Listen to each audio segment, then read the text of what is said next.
Hey, welcome to Married Life TV.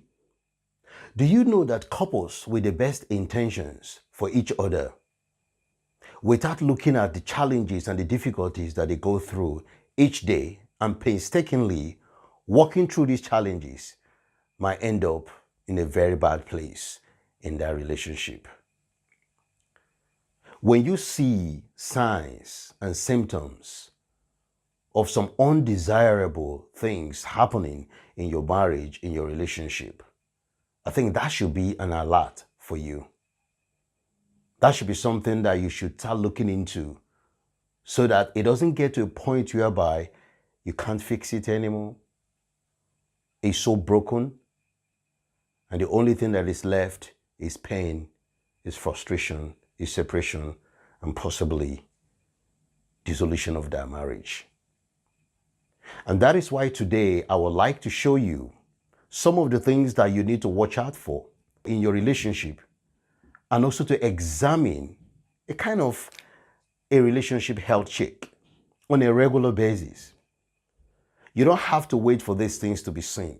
You could occasionally take some time out and just have a candid conversation and a chat to go through this list so they can see which areas you're doing very well and which areas that you need to watch out and begin to improve until something is improved in those areas. And don't give it any timeline. Just keep working with it.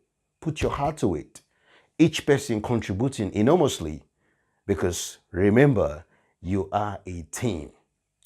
So today, just relax. We're going to have an awesome time together. So let's get on with it.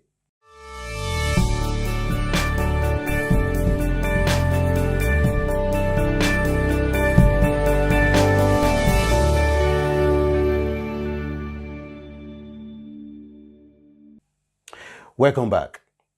I want to say that today, what we'll be discussing is something that you should personally take seriously. In your relationship, if you're married right now, and if you're about to get married, you need to watch out for these things and to also see how you can improve when the time comes. So in as much as I'm going to be describing these specific areas that I feel that is causing so much pain, so much challenges, and so much difficulties in so many relationships. I mean, a lot of times, many people are in a relationship that is already finished. Because for me, based on my own opinion, someone can be unhappy and sad and miserable and still remain in that relationship because of the kids, or because they don't want to join the separated or divorced statistics. Why other people just don't care, they just walk away, but there's an emotional pain. There's so much anger, there's so much regret. At the end of the day, a lot of time kids are also affected in the whole scenario of, breaking apart. It's not a good thing to break apart. It's not a good thing to separate. But I want you to know also that sometimes it's inevitable, because when someone is being hurt, when someone is being abused, and when there's some serious life-threatening scenarios, people could decide to just, separate for whatever reason in order to also maintain their lives. So that is why I'll be looking at why your marriage could fail. Now, I didn't say it's going to fail, but it's a possibility. It could happen. And when it happens, it's not fun. It's not exciting. And one of the things I've also realized as someone that's married for over 10 years and as a marriage coach, every marriage starts in love. Every marriage starts in happiness. There's a lot of joy. People are happy for you, your friends, your family, your relatives, and yourself. Both of you as couple are happy being together. But after a while, things begin to change. A lot of things begin to evolve in the relationship from one stage to the other. If you don't know how to navigate through this period of changes, through this period of discovery, you might end up in a place that is very, very unpleasant. And that is why it's important for you to be intentional about what I'm going to share today. So let's start with the first one: unreasonable behaviors. It's one of the biggest cause of divorce in the UK here, according to the UK divorce law. And if you look at the Office of National Statistics, you will also see that clearly written there with a high percentage of why people go apart. Now, some of the examples of unreasonable behaviors could be lack of sex, lack of consideration, or feeling that someone is more interested in the other person than yourself, obsessive hobbies. There are a couple of other reasons out there that people give as unreasonable behaviors why they should go apart. But let's break down this unreasonable behavior in a more sensible way for me and you to actually understand. I want to start by saying reasonable. Now, when something is reasonable, it has a fair judgment in it. There's consideration. So there's sensibility when you're reasonable, right? Now, when you're unreasonable, you're not sensible. You're not fair to the other person or to others. Now, for this case, your spouse, you're not fair to your spouse. You're not sensible to your spouse. You don't express fair judgment to your spouse. So that's unreasonable. And then when we talk about behaviors, behavior was talking about the actions and the conducts, especially towards someone else. So if your disposition, if your behaviors, if your dispositions, your behaviors, your conduct, your characters, your mannerism, if it's very, very unpleasant, very uncomfortable, and someone is not happy, you acting that way, then that becomes a big problem in that marriage. So think about it right now. Maybe you're watching me. Are there some mannerisms or actions or behavior or some conduct, some attitude? Are there some lifestyles? Are there some things you think you're doing right now that's not sensible? That's actually causing pain, causing resentment, causing trouble in your marriage. Then you need to think again. Because you have to try as much as you can to be reasonable to your spouse. But when you're not fair, when your judgment is unfair, when you're partial in your behaviors towards your spouse, then that could begin to cause some real pain and some real trouble for you in the long run. So that is why you need to check your manners. You need to check your actions, your conducts, your behaviors. If it's actually progressive, if it's positive, or it's actually causing more negativity or bringing things down in your relationship. The second one is infidelity or extramarital affairs. Now let's just make this very simple. Extramarital affairs, right? That's extra. Marital affairs, a relationship between you and your spouse. A relationship that both of you decided to come together and now having a relationship, sexual relationship, intercourse together consensually because you're married. But when you now get involved in another person that is not your direct spouse, that's extra. So you're having an extra sexual intercourse outside your spouse that you're supposed to be faithful to. Now, these extramarital affairs don't just happen. A lot of times it starts with friendship with a colleague in the office, someone that's been kind to you. And sometimes extramarital affairs is not even physical, it's emotional. That we call that emotional infidelity, emotional extramarital affairs. The moment you start fantasizing, the moment you start enjoying another person, either on a pictorial way, on the internet, or somewhere at work, you're already engaging in emotional infidelity. And with time, that is going to graduate to something else. Because now you're used to this emotional infidelity with this man, with this woman, with this man, with this woman. You travel to London, you travel to New York, you travel to South Africa, you travel to Japan. Wherever you go, you just keep having emotional infidelity with several people on your phone, on your laptop, on your desktop, in different medium. You're having emotional infidelity. With time, that will gradually lead you to actually practicing the physical sexual intercourse with another person. And that is very dangerous. Maybe you might be listening to me right now. You are suffering. You're the victim of emotional infidelity, or extramarital affairs. And it looks like you are just broken. You don't know what to do. And it looks as if you can't even recover from this pain and from this massive betrayal and unfaithfulness that's been meted to you by your spouse. Well, I sympathize with you. It's really a painful place. But just before you decide to end everything, just before you decide to move away, there are other things you could consider.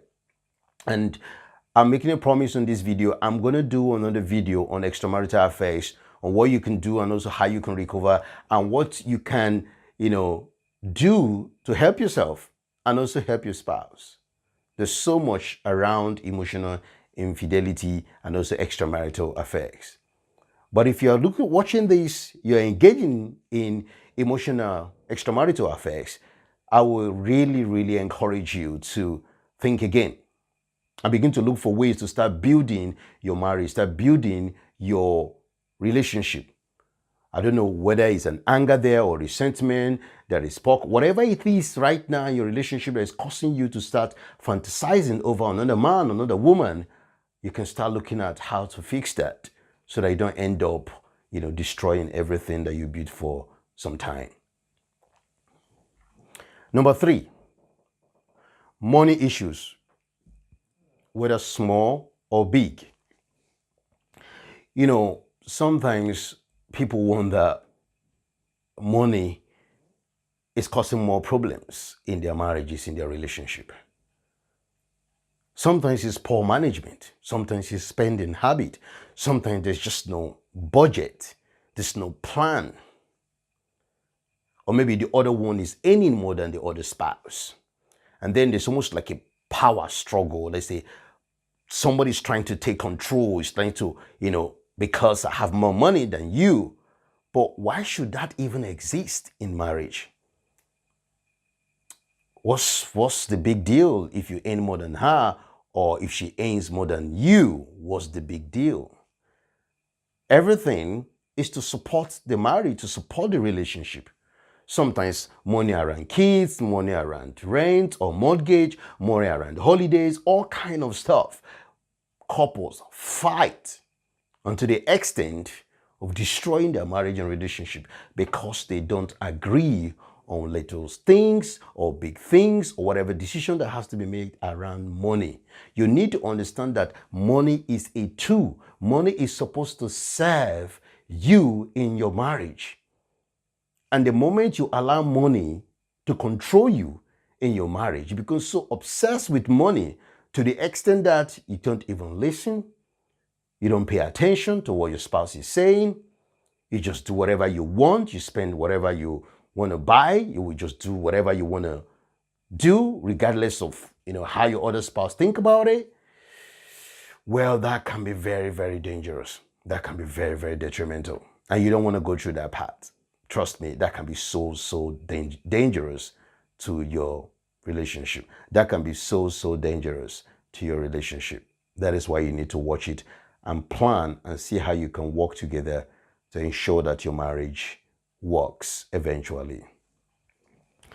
Number 4, lack of meaningful communication. Now, I decided to put meaningful communication here because you can't say you have good communication skills, good conversational skills when you yell at your spouse, when you shout, when you scream, when you don't even allow them to talk, they can't express themselves, you are always in charge, you're the one that make all the decisions. And just because maybe your spouse is introvert, okay, they don't really speak, now you're taking their silence for granted. And so you do whatever you want to do. You don't ask for their opinions. You don't ask for their thoughts. You just say whatever you want to say. You do whatever you want to do. And then you expect them to just say yes to everything. That's a very poor communication skills. And also to improve your communication skills, to improve your conversational skills, you need to talk slowly. You need to bring out the facts, the details. You need to also focus on your body language, eye contacts. You need to listen effectively when the other person also responds. You don't need to put their opinions down. Allow them to express themselves. Let them be comfortable around you to say whatever they want to say in that particular matter, in that particular thing you guys are discussing. Sometimes I normally say to my wife, you see, if there is any form of disagreement, let's make it a healthy argument, a healthy disagreement. Sometimes you disagree to move forward. Sometimes you agree to disagree to move forward. Regardless of whatever it is, we have to look for a third way, look for another way to make sure the marriage moves forward. So make sure that you build a better communication skills to your spouse. Don't talk anyhow. Don't yell at them. Allow them to express themselves. And it's so unfortunate because I've seen so many couples contacting me, and some couples are so suffocated, in their marriages, in their relationship. And it's unfortunate that from my observation, I mean, this could be very different. This is from my own coaching section opinions, and from everything I've seen so far, a lot of times the women just, they sometimes they are suppressed more. The guys also get suppressed as well. I'm not being biased in any way, but I'm just saying that, just because of the way the woman, the way they are, sometimes, the way they are trying to express themselves, sometimes they can be so quiet and soft and all that. Sometimes the men can just take advantage of that, and they just do things, in a forceful way. They do things in such a way that the woman is not comfortable about it, but because she doesn't say anything, she just keep quiet. And sometimes some ladies are so scared to speak to their husband, they can't express themselves freely because anything they say is wrong, anything they say is wrong, and the man will just say, you're wrong all the time, you're wrong all the time. And it's very painful. That can lead to so much frustration, so much resentment, and sometimes so much anger and regrets. Be a person that will allow the other spouse to express themselves. We are all relatable beings. We are supposed to speak. And if someone have the opportunity to speak, why do you shut them down? Why don't you allow them to speak? Why don't you allow them to be free to express themselves about the subject, about whatever you guys are trying to discuss or agree on? Because that's the only way the marriage is going to go forward. Okay? So if you're someone that is always putting the other person down, and you're watching this, or you know someone that is having these challenges in their relationship, send them this video. They should rethink. Marriage is it's a wonderful place to be. But we need to allow ourselves to be ourselves, our authentic self, than suppressing somebody and you just, being the Lord and the King and having the greatest authority in there, that can be very disastrous. Now, the other thing I want to talk about is selfishness due to personal agenda. If you look at in the personal development space, a lot of times we hear the word obsession. You got to be obsessed to make it work. What that means is just dedication, right? You need to be diligent in what you need to do. You need to put a lot of effort. You need to put a lot of time. Sometimes you travel. Sometimes you work over the night. A lot of times need to be put in something you want it to work. That's a fact. But just think about it. If everything is about you, your agenda, your plan, your way, your will, what you want. You don't consider the other spouse. The other spouse don't have need. The other spouse is not also obsessed on anything. You are the only one that is the best obsession person in the marriage. You're the only one that can achieve everything in the world. And then you pull down the other spouse because you always put your own agenda first. And at the end of the day, sometimes even affect the kids. You don't care about the kids. You don't care about the wife. You don't care about your husband. It's about your maybe job or your career. It's about just you all the time. And selfishness is just taking over the whole thing. And sometimes when one is very, very selfish, it starts rubbing on the other person that is very liberal and very free. Because they might be thinking, you're so selfish. It's just all about yourself. If the other spouse starts being selfish like you, could you imagine what's going to happen in the relationship? They no longer give to each other. They no longer share.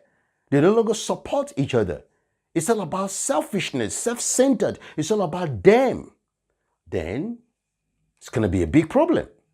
Because selfishness is one of the biggest problems in the relationship. I mean, think about it. I talked about extramarital affairs. If you're careful and watchful and you safeguard yourself, you put boundaries because you know that you don't want to be selfish with your body to be given to somebody else. Because you know if you do that, you're going to hurt someone, you're going to break someone, you're going to make someone feel miserable and feel like, they made a mistake even coming to you in the first place. So you kill the selfishness that you're trying to gain. It's about your own, sexual need, your own sexual desire. Selfishness, you cut it off. Because you want the best for your spouse and you want them to be happy. So that is why you need to destroy selfishness in your marriage, in your relationship. Give, be free to express and share. Because that will help you to build even a stronger and satisfying marriage. The other thing I want to talk about is uncontrolled weight gain due to lifestyle. Look, this might sound a little bit cheesy, okay? And we know we have some medical challenges sometimes, and the spouse gain weight. Maybe the man gains weight or the woman gains weight in the relationship. Now, that is on a separate pedestal. That's on a separate conclusion about how they're going to deal with this in their marriage. But there's still another support, even medically, for such kind of people. But let's say, for instance, you're in a relationship in your marriage, okay? For some reason, your lifestyle, and you can see this is deliberate, you're actually gaining a lot of weight, and this is deliberate. Because, exercising, taking any walk, doing anything to just control your weight. Because one of the challenges is that when you have gained so much weight, you could see your flexibility is reduced. Your fatigue can even rise. And sometimes that can cause a lot of problem even in the bedroom as well. So apart from any medical or any physical bodily challenges for whatever reason, don't put yourself in a situation whereby you just gain excessive weight and you say, well, I'm married, so what's the big deal? I don't think he cares. I don't think she cares. And because of that, you're not looking after your weight. You're not looking after yourself. Because at the end of the day, you might just be treading the path of, some cardiovascular diseases. You could be treading the path of obesity. You could be treading the path of diabetes. And this could be a lot of health complicated issues begin to happen even in your relationship. And this thing probably would have been avoided if you're just a little bit intentional about your diet, about your nutrition, about how you treat yourself, about how you look after yourself. Now, in other people, this might not really be an issue. This might not really be a problem because he's going to love me the way I am anyway. Okay, that's fine. But have you forgotten that you also have a responsibility to look after your health? Because if you're no longer there, what's going to happen to the kids? What's going to happen to your husband? What's going to happen to your wife? What's going to happen to your family, your friends, the people that love you? So it's not just about you. I don't care how I treat myself. Eventually, people are going to die anyway. But is that why you shouldn't look after yourself as a wife? Is that why you shouldn't look after yourself as a husband? and you don't care about your health. No, I think that's good. For me, that looks like you're being selfish because, whatever happens to you, the attention that's going to be given to you when you have all this complicated illness, which is due to your lifestyle, it's going to have an impact on the children. It's going to have an impact on the finance. It's going to have an impact on the husband, on the wife. There's so much impact. So if it's something that you can prevent, then why don't you prevent it? By just, being intentional and having an effort to make sure your lifestyle does not affect your marriage overall and also your family life. Okay? Now let's look at number 7. Lack of satisfiable intimate life. You would have thought that all married people are having an amazing intimate life, amazing sexual life. But that's not true. That's not true. Because when there's a lot of issues, because one of the things you need to understand is when there is an emotional pain, when there's so much resentment, constant argument, when there's unhappiness in the relationship, sometimes for the men, they may just get on with it and they'll be fine because testosterone is over there and the whole body is just ready to get in there and then just do whatever they want to do. But women, it's about emotion. They want to connect. They want to be present, right? So if you don't have a good relationship, if you're not in a position to have a healthy relationship, how will you enjoy an intimate life? Because sometimes you wonder, why don't I have a great intimate life? Have you checked how you treat your wife? Have you checked how you treat your husband? Have you seen the way you guys behave? Have you seen your manners to each other, your respect to each other, the way you consider each other or tolerate each other? Have you seen all these things? There's a lot of things that you need to consider to have an effective sexual life. And sometimes it's because maybe there's an issue, underlying issue, like some, intimate sexual problems. Then you need to see the doctor, right? Go for help. Do something about it. Because it's necessary to have a great and wonderful intimate life. People say, well, sex isn't everything in marriage. Exactly. You're right. But sex is something in marriage. And a lot of times, that's something, if it's not met, if that need is not there, it could cause a lot of problems. So don't underestimate the power of having a strong, beautiful, enjoyable, intimate life. It's very, very important for you to consider that. In as much as you consider other areas in your marriage, you need to ensure your intimate life is vibrant, is alive, very romantic. Okay, let's look at number 8. Not being prepared for marriage. Well, I think one of the reasons, again, that some marriages fail or could fail is because they had no clue even when they got married. Okay? So there was no counseling, there was no pre-marriage counseling, there was no reading, there was no exposure to a lot of other areas they need to consider in their relationships, in their marriages. So they just, jump in there because they felt some hormonal changes in relation to love, how they feel and all that, and they just jump into a relationship. They don't understand how the men think. They don't understand how the women think. They don't understand personality differences. They don't understand, what could cause challenging conflict resolution, management of money, and all that, communication skills. There was no preparation, and they just jump in there.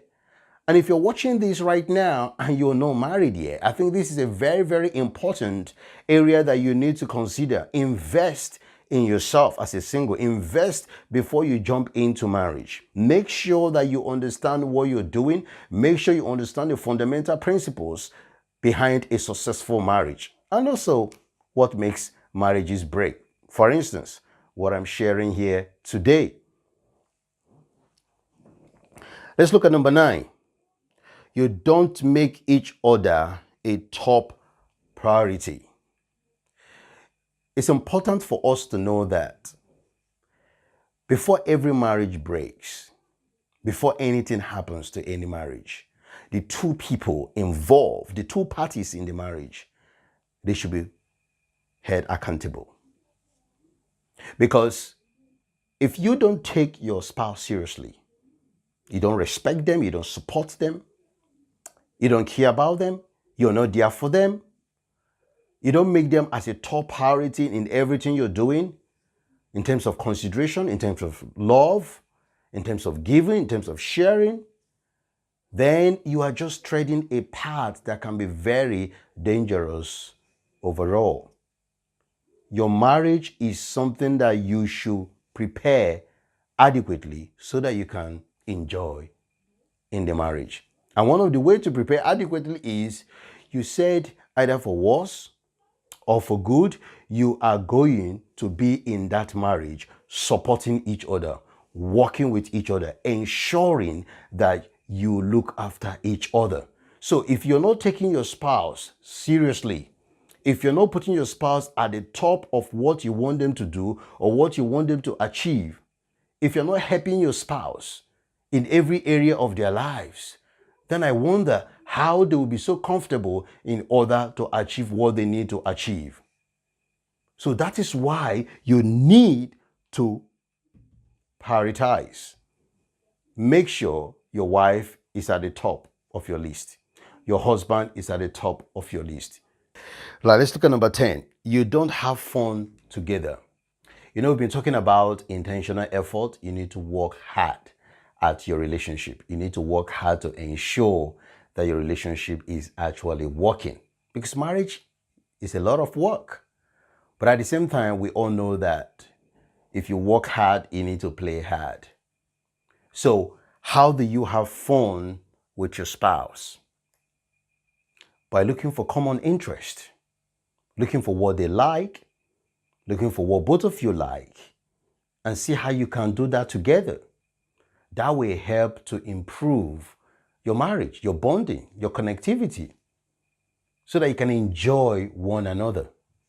See, fun, date night, spending time watching movies or doing something that both of you enjoy. Look, in as much as we need to work hard in marriage, there is time for everything. And you should have time in your marriage that you have fun. Like seriously, you have fun. I don't know if you heard me correctly. I said you need to have fun in your marriage. It's not all over seriousness. You need to have time. You just need to unwind, relax, go for massage together. That's really nice. Short breaks, holidays. You know, go out there, take a walk. Just have fun, play. Sometimes you just need to be a child in the marriage. As a husband, as a wife, become a child and enjoy your relationship with your spouse.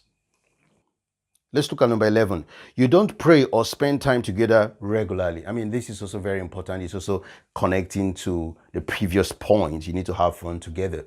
And me as a Christian, I believe that, God is also interested in my well-being in my relationship. And that is why I have to spend time with my spouse regularly to pray, regularly to commit my life to him, commit my relationship and every aspect of our lives to him. Because to be honest, I strongly believe that you need some support supernaturally or spiritually in order to ensure that everything is working well and also following the principles of God as set out in the Holy Book, the Bible. So it's something that we take seriously in our marriage, and that helps us to know that God has got our back, if you know what I mean. Okay, so let's look at number 12, abusing each other. I mean, this is one of the reasons that a lot of marriages have failed. And if you are in that place of abuse, either domestic abuse, physical abuse, emotional abuse, mental abuse, sexual abuse, whatever forms of abuse that we see today all around us, they are all unacceptable. And it really, really touches my heart when I see people and couples that started with an amazing state of love and happiness. The way anger and resentment and regret and hatred has so much eaten so deep into these couples to the extent that they are actually hurting each other, sometimes physically. And sometimes it results into some permanent injuries and sometimes death. So what will make a man or a woman to kill their spouse? I mean, have you thought about that? I mean, they started in love. They started in happiness. They started in a state of joy. What came upon them to the extent they literally harm each other?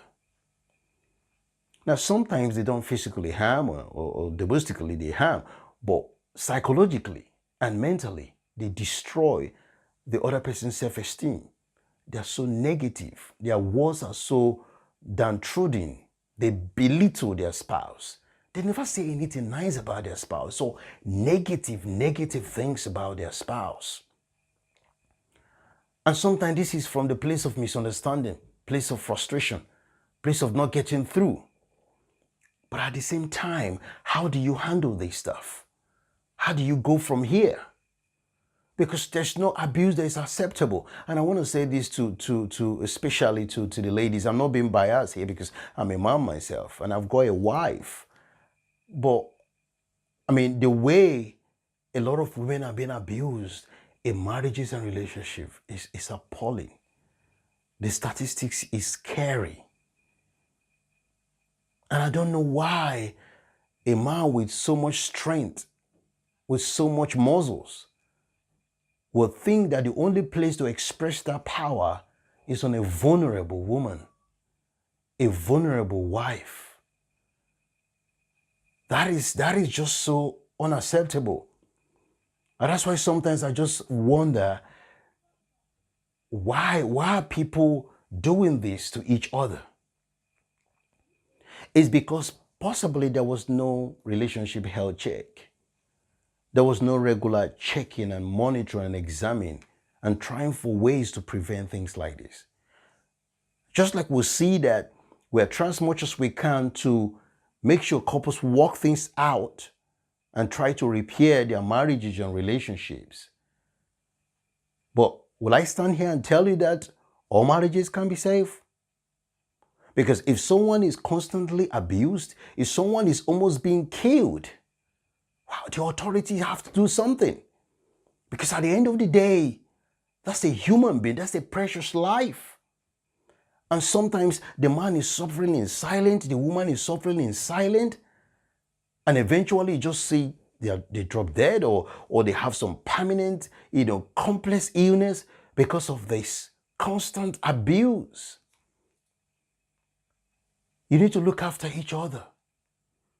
You need to watch what you say to your wife, what you say to your husband. Just because you can talk, just because you have mouth to express whatever you have to express, doesn't mean that you speak to somebody like they're trash or they're like nothing, they're worthless. That is so unfair. But you said I do to this person, but you say you're going to look after this lady, you say you're going to look after this guy, and now the problem has arisen and the difficulties and challenges in your marriage, and now you want to kill each other. Please, if that is happening, you need to stop. Like, seriously, say no to abuse. It's terrible. It's terrible. Because I lost someone so precious to me in the family because of this. And it's not something should be tolerated at all. It's dangerous, it's deadly, and it's 100% unacceptable. And if you're watching this and you're listening to me right now, you abuse your wife, you abuse your husband, in whichever form, in whichever way, you need to stop. You need to seek for help. Look and seek for help before it's too late. Because it's not worth hurting and harming and destroying somebody else, their reputations, their life, and everything they've worked for. And for them to give you themselves for marriage does not warrant you to destroy them. Work your differences out. Go for help. Go for counseling. Seek for professional help. And who knows? your marriage might just be safe. Okay, now let's look at number 13. You don't compromise at all. Now, what he's talking about is in time of decision, in time of trying to do different things in your marriage, around your finance, around your kids, around holidays, you don't compromise. I mean, you don't compromise. You're just the only one running the whole thing. You're the only one making all the decisions. That's going to cause a lot of problem in your marriage.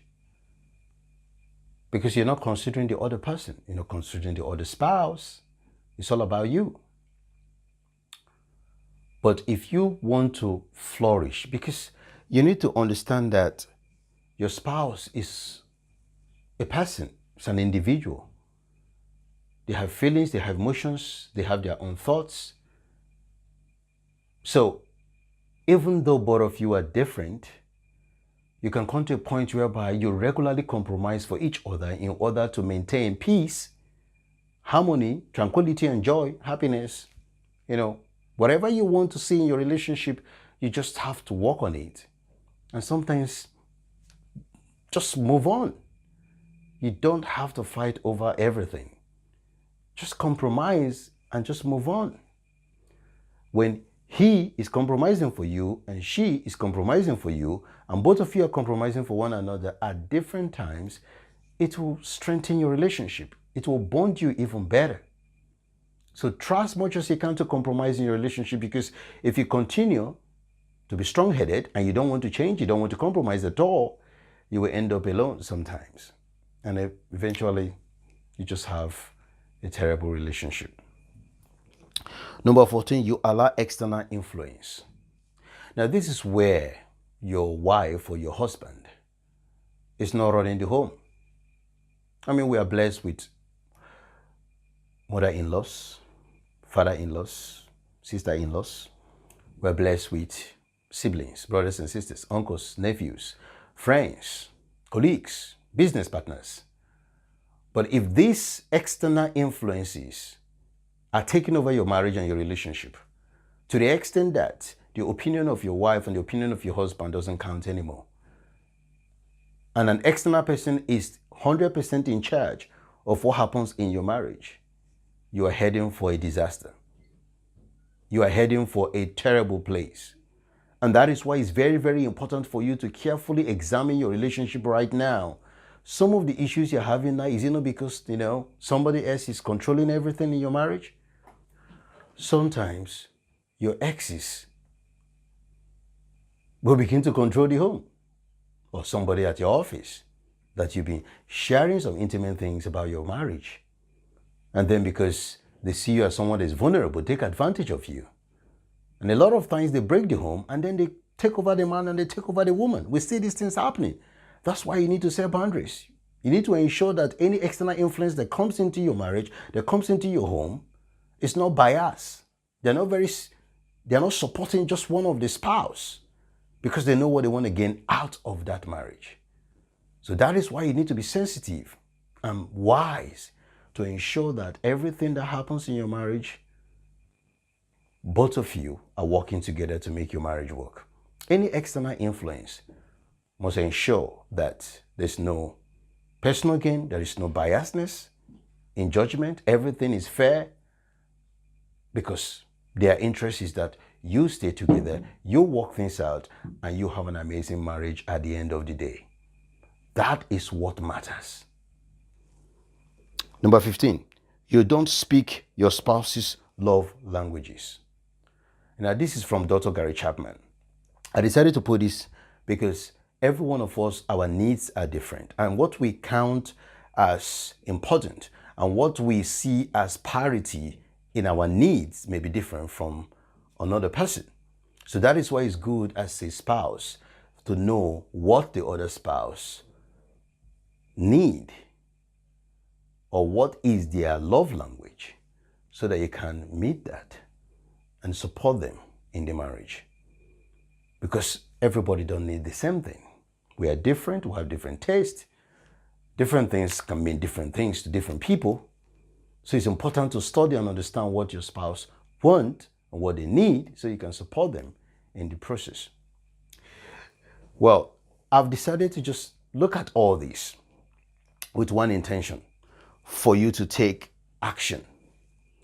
And the action is in form of a challenge. Now, going through all this list may not be completely comfortable. It might take you to a place you don't want to be.